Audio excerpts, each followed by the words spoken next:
So guys, this is Big Finest. Updating ako guys sa isang kaganapan dito sa probinsya ng Tarlac. Ang Tarlac TCJS Tarlac Special Jamboree ito guys ng mga Boy Scout dito sa Central Luzon. So guys, samahan nyo akong i-update ko kayo kung ano ang kaganapan dito. Dito lamang yan sa TRP, the Tarlac Recreational Park. Let's go!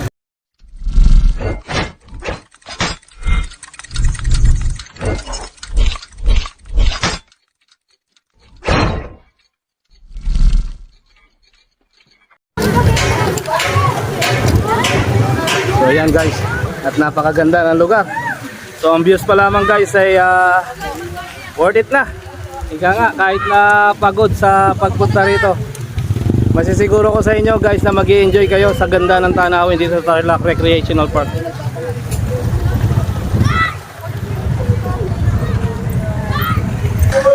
Siya nga pala guys, itong Tarlac Recreational Park na ito ay dito rin ginanap minsan ang palarong pambansa. Ayan guys, at napakalawak ng lugar na ito. Ayan, explore po ninyo ang inyong paningin mga kapatid.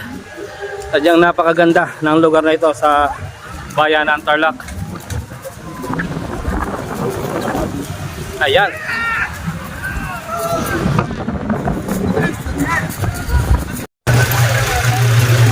So ayan guys, sobrang dami ng mga delegates dito sa Tarlac Recreational Park. So hindi rin magkamaya ang mga sasakyan na papasok-pasok. Ayan guys, so kumpleto naman dito at secured sa ating mga kawani ng gobyerno na alalay sa mga magja-jamboree. So visible din ang ating mga kapulisan para sa security ng ating mga anak guys. So don't worry, dahil secured ang lugar na to. At siyempre fully organized ika nga ng ating mga opisyal ng gobyerno. So meron ding mga nakabang na mga ambulance na handang umalalay sa anumang emergency na pwedeng mangyari dito sa lugar na to.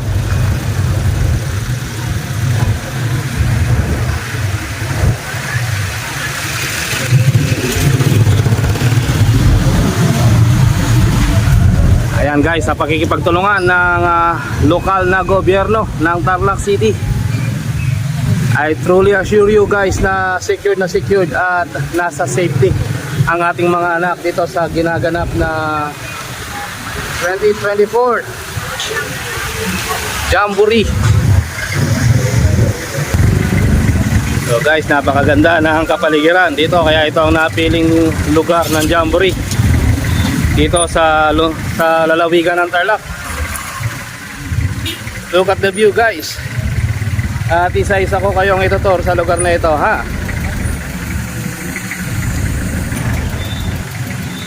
Ito nga pala ang 2024 Tarlac Council Scout Jamboree. So the whole province of Tarlac is celebrating this 45th TCSJ or the Tarlac Council Scout Jamboree guys.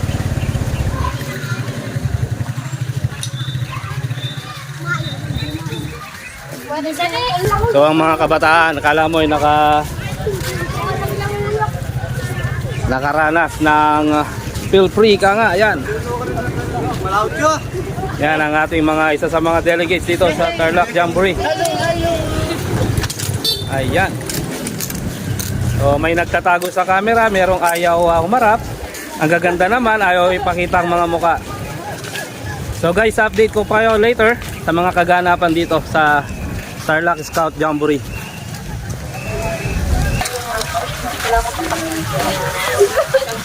So guys, napaka luwag ng lugar, kaya talagang maganda talagang gawan ng jamboree. So buong Tarlac ito guys na nagja-jamboree dito sa may Tarlac Recreational Park.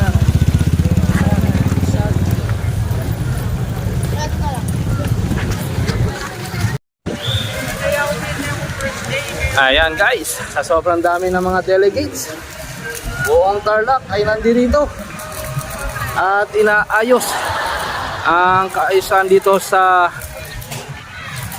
Tarlac.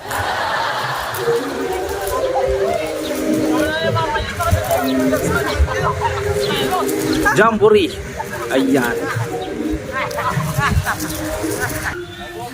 Dito masusukat ang kakayahan ng mga kabataang ito upang mahubog, malinang sa kanilang future in the coming days. Ayan, di magkandamaya ang mga delegates na paparating.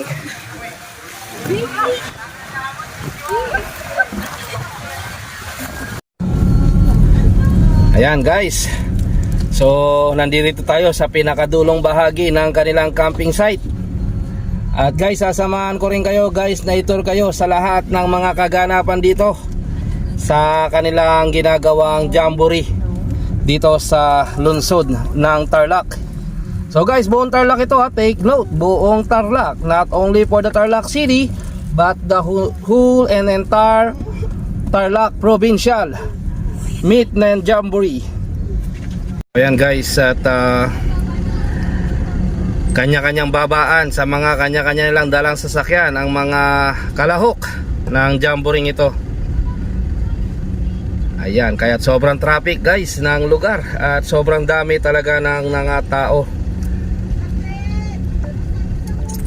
May mga sumisigaw pa, isa-isa lang muna. Pwede ba kayo mag-isa-isa? Magsabay-sabay na kayo guys. Hay! Ang tagal-tagal nyo, naka-traffic ang inyong lingkod. So guys, dito tayo sa isang camp nila dito sa Jamboree. So tingnan nyo guys, ang lawak. Ayan. Ayan ang ating mga Boy Scout. Sige, saan area ba kayo? Ano bang lugar nyo? Lapas Out guys, ito. So buong Tarlac to guys, ang ginaganap na Jamboree ngayon dito sa PRP, sa Tarlac Recreational Park. Ayan ang mga gwapong mga Boy Scout natin, mga incoming leaders in the future, ika nga.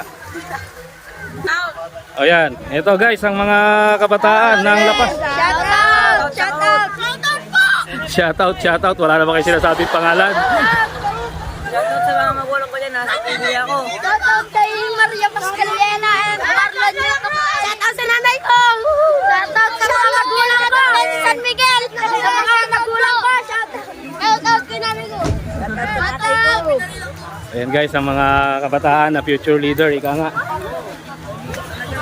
Hey Jimon, mag-shoutout ka daw mo. Anong jam?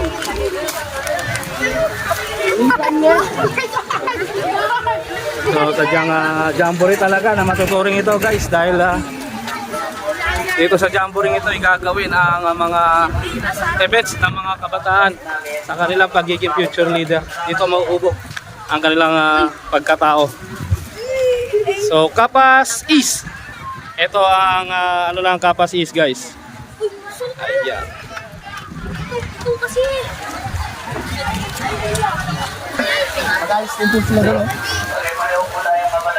So ayan guys, dito masusukat ang kakayahan ng mga kabataan para mahubog sila ng maaga sa kanilang pagiging future leader, ika nga. So mga elementary level ito guys na nagagawa ng camping. So ito ang aking pamangkin, pakikita ko sa inyo. Ayan, siyempre ang aming sir. Sir, shoutout ka naman dyan. Ayan. So ayan ang kampo ng aming pamangkin na pinuntahan dito sa Jamboree na gaganapin dito sa Tarlac, sa Tarlac Recreational Park.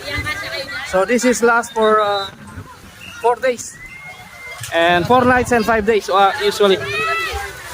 Ayan.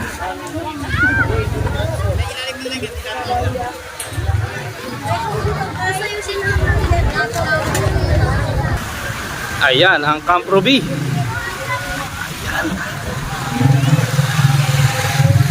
Napakasarap na pagmasdan ng mga kabataan na uhubog ang kanilang talento, di ba? Upang i-prepare sila sa hamon ng buhay. At ito naman ang kampo ng San Jose East. San Jose East, dito po. Yan, ang kanya-kanya ika nga ng paggawa ng kampo. Ayan ang Kapas Central District.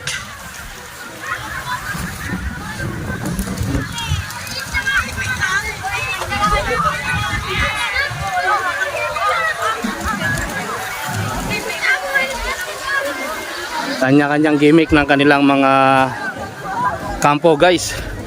So bukas ng umaga ipapakita ko rin sa inyo ang kaganapan guys dito sa Jamboree na ginaganap dito sa lungsod ng Tarlac. Ayan. So guys, nakaka-excite pagmasdan ng mga kabataan na nauhubog ang kanilang kakayahan sa kanilang murang edad. Makikita mo na ang leadership sa kanilang pag-uugali. So this is just a preparation guys in the future sa kanilang buhay para maging isang leader sa pagdating ng panahon.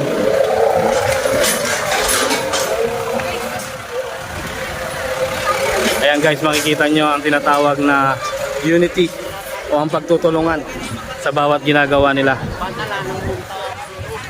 Ang pinakahigit na nauhubog dito guys sa mga ganitong events ng kabataan para sa inyong lingkod ay ang kanilang pagiging madiskarte at pagiging isang huwarang leader in the future.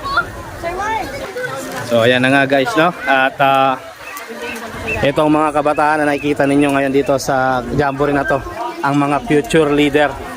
So uhubugin sa kanilang murang pagkatao ang pagiging isang pinuno sa darating na mga araw. So yan mga kabataan na gustong sumikat, nagpapakita sa ating vlog sa araw-araw. Ayan ang ating mga teacher na walang sawang umaalalay sa kanilang mga estudyante. Salud sa inyo Sir Marvin and Sir Marlon Rupo, Sir Marvin Dulay. Ang inyong lingkod V Finest ay talagang na-amaze sa inyong mga huwarang guro dito sa lungsod ng Tarlac. So wala kang maririnig sa mga mentor nila rito kundi pakita ninyo ang pagiging tulong-tulong at tamang diskarte sa mga gagawin dito sa Jamboree habang sila ay nandito. So guys, talagang bundok ang itsura ng lugar. Napakasarap pagmasdan ng mga kabataan dito na mag-explore sila ng sarili nilang kakayahan. So I can't wait kung ano ang mga mangyayari na mga susunod na araw dito sa buhay ng mga talahok dito sa Jamboree ito. So guys, i-update ko kayo in this coming days kung ano man ang mga kaganapan dito. Sa mga kabataan dito na aspiring leaders in the future na kasali sa tao ng Jamboree. Ano mga pangalan nyo po? Rain Marquez Dupa po. Matay Ismail G. Busquet. Yan po, narinig yung mga pangalan, Raymar at Mateo, pang-artistahin ng mga dating ng mga bata ito. Future leader, ika nga. Siyempre, laging nandyan ang mga chikiting patrol na ito.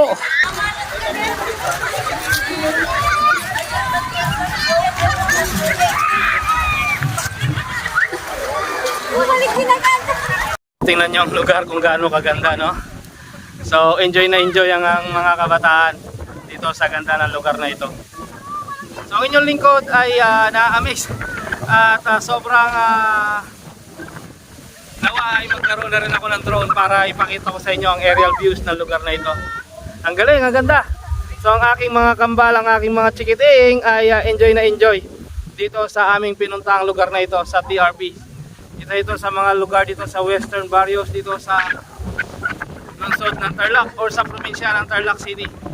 So guys, i-update ko kayo sa kaganapan dito sa mga susunod na araw at ang inyong lingkod ay magpo-post muna rito at to be continued ang ating vlogging dito sa areang ito sa Tarlac Recreational Park tungo sa Jamboree na ginaganap ngayon dito. So guys, abangan ninyo ang mga susunod pang vlog ng inyong lingkod V Finest World. Always choose to be happy and be courteous to others, and let the Lord God Almighty be the center of our lives. So yan guys, hindi rin magugutuman yung ating mga kabataan dito, ang ating mga anak, sapagkat may mga ang ating mga campers ay hindi magugutuman dito guys, sapagkat mayroong mga booth na mabibilhan na mga pagkain. So safety ka nga at mag-i-enjoy talaga ang ating mga campers dito sa taunang Jamboree na ginanap dito sa TRP. Ayan.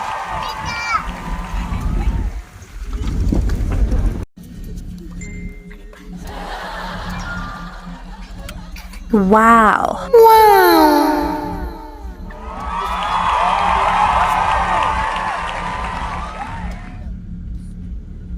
So ayan guys, nagkakaroon sila ng formation para sa isang tinatawag na unity. At yan ay isang team building na masusubok ang katatagan ng bawat isa at higit sa lahat yung leadership na tinatawag. Yan ang essence ng pagkakaroon ng isang jamboree ng mga Boy Scout. Ayan.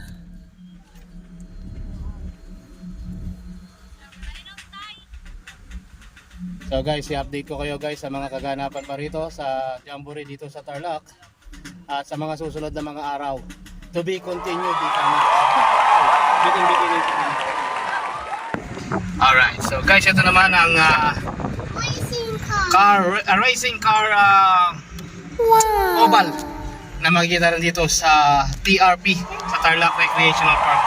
So guys, napakaganda ng paligid dito guys, kaya ito ay ginanapan din ng CARAA, yung tinatawag na Central Luzon Athlete Association. Yun ay tao na ginaganap dito sa Central Luzon District guys, na makikita ang lahat ng mga ito. So guys, i-update ko rin kayo guys kapag naganap naman ang CARAA dito sa Central Luzon. So yun lamang guys, at ito ang inyong lingkod, The Finest World updating.